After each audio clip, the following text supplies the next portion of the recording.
চলাকালীন মানুষ তার পকেটে গিয়ে 10 টাকা 20 টাকা 50 টাকা 100 টাকা 500 টাকা দিয়ে আসতো। আমরা দেখি নাই।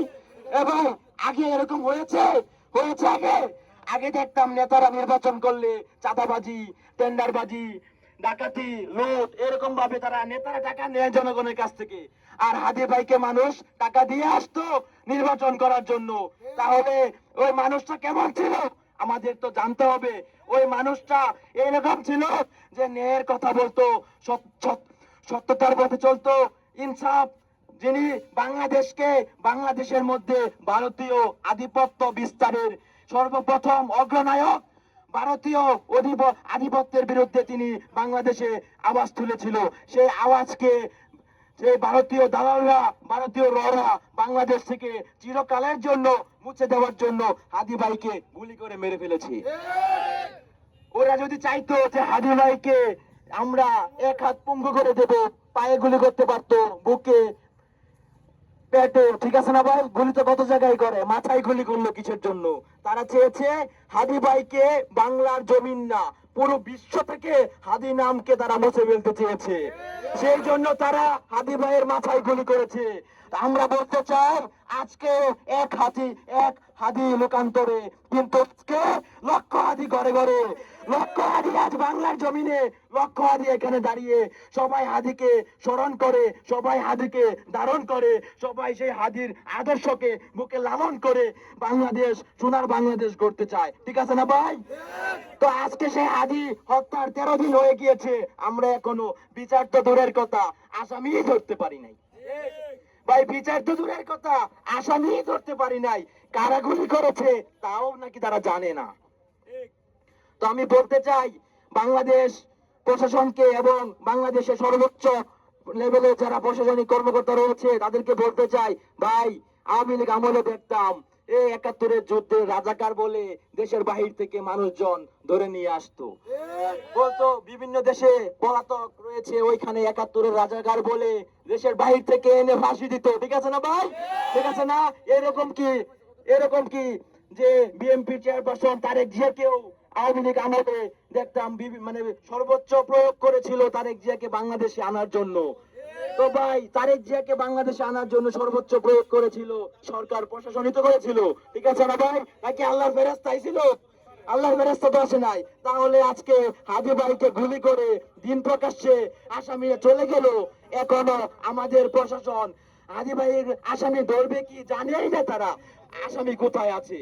তো আমরা বলতে চাই আমরা এই প্রশাসনকে আর দেখতে চাই না। 24-এ ছাত্র আন্দোলনে আপনারা দেখেছেন প্রশাসন ভঙ্গুর অবস্থা করে দিয়েছিল সেই ছাত্র বিপ্লবী ছাত্র ভাইয়েরা। তো আমরা বলতে চাই ও শহীদ ওসমান হাদি শুধু একজন ব্যক্তি নয়, শহীদ ওসমান হাদি বাংলাদেশের এইরকম একজন ব্যক্তি যিনি বাংলাদেশকে কথা বলতে শিখিয়ে দিয়েছেন, যিনি বাংলাদেশকে সত্যের পক্ষে, মিথ্যার বিপক্ষে, ভারতীয় আধিপত্যের বিরুদ্ধে কথা বলতে শিখিয়ে দিয়েছেন। ঠিক আছে না ভাই? তো আমরা সেই ওসমান হাদির বিরুদ্ধে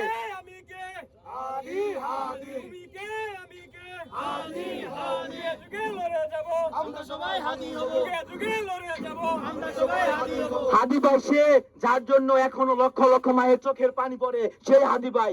এটা সেই হাদি ভাই যার জন্য লক্ষ লক্ষ মায়ের দোয়া মুনাজাতে হাদির নাম স্মরণ হয়। এটা সেই হাদি ভাই লক্ষ লক্ষ বাবার আর মুনাজাতে যে হাদির নাম স্মরণ হয়। এটা সেই হাদি ভাই। আপনারা আমাদেরকে হাদি ভাইকে ভুলিয়ে দিতে যাচ্ছেন। আমরা হাদিকে বলবো না। হাদিকে বাংলার প্রজন্ম ঘরে ঘরে লালন করবে, ঘরে ঘরে হাজি জন্ম হবে। বাংলার প্রত্যেকটা আনাচে কানাচে শুধু হাদি আর হাদি উচ্চারণ হবে। এই হাদিকে বুক থেকে কোনো সময় মুছা যাবে না। আপনারা দেখেছেন হাদির জানাজায় প্রায় 1 মিলিয়ন থেকে 1.5 মিলিয়ন, 10 লক্ষ থেকে 15 লক্ষ লোক হয়েছে হাদির জানাজায়। ভাই কোন সময় শুনেছেন এরকম বড় বড় নেতার জানাজায় এরকম লোক হতে দেখেছেন? না, দেখেন নাই। কিন্তু হাদির জানাজায় 10 থেকে 15 লক্ষ লোক হয়েছে। হাদি ভাইকে এত মানুষ ভালোবাসে, ধারণ করে। এই সেই হাদি যার জন্য আমরা আজকে রাজপথ এখানে ব্লকেট দিয়েছি, শুধু হাদি ভাইয়ের বিচারের জন্য, হাদি ভাইয়ের আসামিদের বিচারের জন্য। আমরা তো আর কিছু চেয়েছিলাম না ভাই। আমরা টাকা পয়সা চেয়েছিলাম? আমরা তো টাকা চাই নাই, সম্পত্তি চাই নাই। আমরা শুধু চেয়েছি আমাদের নিরাপত্তা। আমাদের হাদি ভাইকে যারা নির্মম ভাবে দিন দুপুরে গুলি করে হত্যা করেছে তাদেরকে ধরে এনে এরকম শাস্তি দেওয়া হোক যেন এরকম কাজ দ্বিতীয়বার কেউ করতে না পারে। তো ভাই আমি আপনাদের প্রতি এটাই আহ্বান জানাচ্ছি, আপনারাও আসুন আমাদের সাথে একত্রতা প্রকাশ করুন। আজ হাদিকে গুলি করে মেরেছে, কালকে আমি পরের দিন আপনি এভাবে সবাইকে ওরা গুলি করে মেরে ফেলবে। ওদের এটাই টার্গেট ভাই, ওদের টার্গেট এটাই, যারা ভারতের আধিপত্যের বিরুদ্ধে কথা বলবে তাদেরকে তারা গুলি করে মেরে ফেলবে। এবং কোথায় গুলি করবে? মাথায় গুলি করবে। ভাই আসুন, হাদি ভাই চলে গিয়েছে, আমার আপনার নামটা আসার আগে আমরা এই ভারতীয় আধিপত্যের বিরুদ্ধে এখন লুকে দাঁড়াই।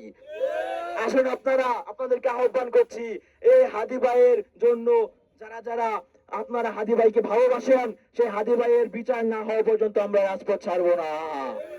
আমরা বলতে চাই এই প্রশাসনকে, আমরা 24 ঘন্টায় আলটিমেটাম দিয়ে বলতে চাই, আপনারা ভুলে যান না 24-এর যে 2000 শহীদের রক্তের উপরে আপনারা দাঁড়িয়েছেন, আপনাদেরকে নামাতে 1 সেকেন্ড সময় লাগবে না। আপনাদেরকে আবারও বলতে চাই, আপনারা আমাদের এর সাথে হাদি ভাইয়ের রক্তের বেইমানি করবেন না। যারা হাদি ভাইয়ের রক্ত দিয়ে ছিনিমিনি করবেন, আপনাদের কিন্তু ভারত, 3 দিকে ভারত, আরেক দিকে বঙ্গোপসাগর, আপনাদের কিন্তু বঙ্গোপসাগর ছাড়া আর কোনো যাওয়ার রাস্তা থাকবে না। সাবধান হয়ে যান, বঙ্গোপসাগরে নিয়ে ফেলাবো আপনাদেরকে যদি হাদি হত্যার বিচার না হয়। এই মুহূর্তে সকলের প্রতি আহ্বান জানিয়ে আমি আমার বক্তব্য শেষ করছি। ইনকিলাব জিন্দাবাদ। সংগ্রামী সাথী ও বন্ধুগণ, আপনারা জানেন আমরা 24-এর প্রথম সারির সৈনিক শহীদ ওসমান হাদি ভাইয়ের জন্য আজকে মাওনা চৌরাস্তা অদ্দর মোড়ে ব্লকেট কর্মসূচি ঘোষণা করেছি। আমরা ভারতীয় আধিপত্য বিরুদ্ধে আমরা যুদ্ধ ঘোষণা করছি। শহীদ হাদি ভাইয়ের হত্যাকারীদেরকে ভারত থেকে এনে অবিলম্বে বাংলাদেশের মাটিতে বিচার কার্যকর করতে হবে। সংগ্রামী সাথী ও বন্ধুগণ, আপনারা আমাদের সাথে একত্রতা প্রকাশ করুন। ইনকিলাব জিন্দাবাদ। আমরা আপনাদের মনের দুর্ভোগ বুঝি। দেখেন, এই 24-এর যেই প্রশাসন, 24-এর শহীদের রক্তের উপর দাঁড়িয়ে আছে প্রশাসন, তারপরেও আজ এখন পর্যন্ত প্রশাসন কেন আসলো না, সেটা আমাদের একটি প্রশ্ন থাকবে। এই প্রশাসনের দরকার ছিল সর্বপ্রথম আসা এবং আমাদেরকে আশ্বাস দেওয়া যে আগামী 24 ঘন্টার মধ্যে তাদের খুনিদেরকে গ্রেফতার করা হবে। কি বলেন আপনারা? কিন্তু তারা আসে নাই। তাহলে আমরা রাস্তা ব্লক করবো না তো কি করবো? আমরা কি আঙ্গুল চুষবো? এই স্বরাষ্ট্র উপদেষ্টা বুড়া বাম, তুমি বল ফেলাইতেছ মিয়া, তোমার এটা দরকার কথা ছিল না। তোমার কথা ছিল তুমি হাতিকে হত্যার 2 ঘন্টার মধ্যে খুনিকে তুমি বাংলাদেশে ওপেনলি ফাঁসি দেওয়ার কথা ছিল। বুড়া বাম, তুমি তা করো নাই। তুমি কি করছো? তুমি প্রশাসন করতেছো, তুমি বলতেছো আমি পদত্যাগ করবো। তুমি পদত্যাগ এত সহজে করতে পারবা? তোমাকে আমরা ফাঁসির কাস্টে ঝুলাবো। বাংলার জনগণ প্রয়োজনে তোমাকে ফাঁসির কাস্টে ঝুলাবো আমরা, ইনশাআল্লাহ। আবার একটি 24 আমরা মাঠে নামাবো। এই 24-তে আবার এই প্রয়োজন ইন্টেরিয়ামকে আমরা খুবই ফ্যাসিস্টের মতো দূর করবো, ইনশাআল্লাহ। আপনারা জানেন, হাদি ভাইয়ের নামটি যেন আমাদের সকলের মন থেকে মুছে দেওয়ার জন্য এই ভারতের ডিজিএফআই তারা কত প্রকার নির্লক শেষ করতেছে। তারা হাদি ভাইয়ের ফেসবুক পেজকে পর্যন্ত বিলুপ্ত করে দিয়েছে। আমরা বলতে চাই, তোমরা এক হাদিকে মারবা, লক্ষ হাতি বাংলার মাটিতে তৈরি করবো, ইনশাআল্লাহ। আমরা বলতে চাই, তোমরা হাদিকে মুছতে পারবা না। তোমরা মুছতে পারবা কাকে? ফ্যাসিস্টকে। তোমরা তা করতেছ না। তোমরা চাচ্ছ কি হাদিদেরকে মুছে ফেলতে? আমরা এটা হতে দিব না। আমরা বাংলার মানুষ এক হাদি না, লক্ষ হাদি তৈরি হয়ে আবার মাঠে নামবো, ইনশাআল্লাহ। তারপরে আমরা ভারতের আধিপত্যবাদ আমরা এই বাংলার মাটিতে রাখতে দেব না। আমরা কি দেখলাম? আমাদের একটি দল যারা নাকি 24 ঘন্টার মধ্যে এনআইডি কার্ড পাওয়া যায়। কেন? বাংলার মানুষ 3 মাসও পায় না। আপনারা ভিআইপির জন্য কি 24 ঘন্টায় দিয়ে দিতে হবে? তাহলে বাংলাদেশে সবারটাই দিতে হবে। আমি সমালোচনা করতে চাই না। এবার যে সংক্ষিপ্ত আকারে কথা বলবেন মোহাম্মদ মাসুদ হাসান, সংগঠক, শ্রীপুর। বিসমিল্লাহির রহমানির রহিম। আজকে অত্যন্ত ভারাক্রান্ত এবং ব্যথিত হৃদয় নিয়ে বলতে হয়, আজকে জুলাই অভ্যুত্থানের 510 দিন পার হওয়ার পরেও একজন জুলাইয়ের অগ্রনায়কের মৃত্যুর বদলার বা বিচারের দাবিতে আমাদের রাস্তায় নামতে হচ্ছে। এটা কথা ছিল না। বর্তমান প্রশাসন 2 সহস্রাধিক মানুষ এর লাশের রক্তের উপর দাঁড়িয়ে আছে। তাদের উচিত ছিল, আমরা দেখেছি হাদিকে যখন হত্যা করা হয়েছে প্রশাসন নির্বিচারে ওদের ব্যক্তিগত কাজ সেটা করছিল। খুনির ফুটেজ বের করা, খুনির বিস্তারিত বের করা, কোনো কিছুই তারা বের করতে পারে না যতক্ষণ পর্যন্ত ইনকিলাব মঞ্চ তা বের করতে না দিছে। তাদের কাছে এত এত অত্যাধুনিক প্রযুক্তি, তারা এখানে বসে কি ছিঁড়ে, আমরা তো সাধারণ জনতা, আমরা যদি সবকিছু বের করে দিতে পারি তাহলে তারা কেন সেই খুনিকে ধরতে পারে না? আজকে প্রশাসনের কাছে আমাদের এই দাবি থাকবে, আমরা আজকে জনদুর্ভোগের কারণ হতে চাই নাই। আমাদের ইচ্ছা ছিল আমরা এখানে কর্মসূচি দিব, কর্মসূচি বাস্তবায়ন করব, প্রশাসন আমাদের কাছে আসবে, আমাদেরকে আশ্বস্ত করবে এবং যে কোনো মূল্য এটা এখান থেকে সচিব হয়ে সরকারের কাছে আমাদের কথাগুলো পাঠাবে এবং আমরা রাস্তা ব্লকেট ছেড়ে দিব। কিন্তু এখন প্রায় 1 ঘন্টা হয়ে গিয়েছে, প্রশাসন আমাদের সাথে এসে একটি হাই পর্যন্ত বলে নাই। এজন্য আপনাদের সবাইকে বলবো, আপনারা অ্যাম্বুলেন্সটা একটু সাইড দিয়ে দেন, পাশ দিয়ে আপনারা আমাদেরকে সহযোগিতা করুন এবং আমাদের পাশে থাকুন। আমি এখন আমাদের প্রিয় শহীদ শরীফ ওসমান হাদির আবৃত্তি করা কাজী নজরুল ইসলামের বলবীর কবিতার আবৃত্তির মাধ্যমে আমি শহীদ ওসমান হাদিকে স্মরণ করতে চাই।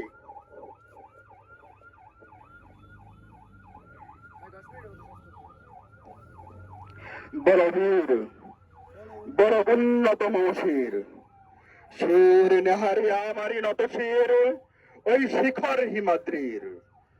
বলবীর বল মহাবিশ্বের মহাকাশ ভারী, চন্দ্র সূর্য গ্রহ তারা ছাড়ি, বুলোক দুলোক গোলক বিধিয়া, ক্ষুধার আসন আরশ ছেদিয়া, উঠিয়াছি যে বিস্ময় আমি বিশ্ব বিধাত্রীর। মম ললাটে রুদ্র ভগবান জলে, রাজ রাজ টিকা দীপ্ত জয়শ্রীর।